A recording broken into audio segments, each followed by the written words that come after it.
प्रबुद्धनगर येथील 14 वर्षांच्या मुलाचा अपघात होऊन 2 दिवस उलटत नाहीत, तर आज सकाळी Satpur Bajaj Sons ABB company रस्त्यावर अज्ञात वाहनाने धडक दिल्याने झालेल्या अपघातात एक जण जागीच ठार झाला आहे. आज सकाळी 7 वाजेच्या सुमारास झालेल्या या अपघातातील मृताची ओळख पटवण्याचे काम पोलिसांकडून सुरू होते. दरम्यान धडक दिल्यानंतर वाहन चालकाने वाहनासह पोबारा केला असून पोलिसांकडून संबंधित वाहनासह चालकाचा शोध सुरू आहे. याबाबत सविस्तर मिळालेली माहिती अशी की सकाळच्या सुमारास त्या रोडवर कुठल्याही प्रकारची गर्दी राहत नाही, त्यामुळे वाहन चालक अत्यंत जोरात गाडी चालवतात. आज सकाळी 7 बजाज सन्स एबीबी कंपनी समोर रस्ता ओलांडताना पादचाऱ्यास अज्ञात वाहनाने धडक दिली. ही धडक इतकी भीषण होती की यामध्ये पादचाऱ्याचा जागीच मृत्यू झाला.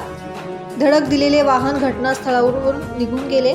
अपघाताची माहिती मिळताच सातपूर शहर पोलीस घटनास्थळी तातडीने पोहोचले. त्यांनी अपघात स्थळाचा पंचनामा करून मृतदेह उत्तरीय तपासणीसाठी पाठवण्याचे काम उशिरापर्यंत चालू होते. दरम्यान या झालेल्या अपघातानंतर येथे मोठी वाहतूक कोंडी झाली होती. ब्युरो रिपोर्ट, दैनिक भ्रमर, नाशिक.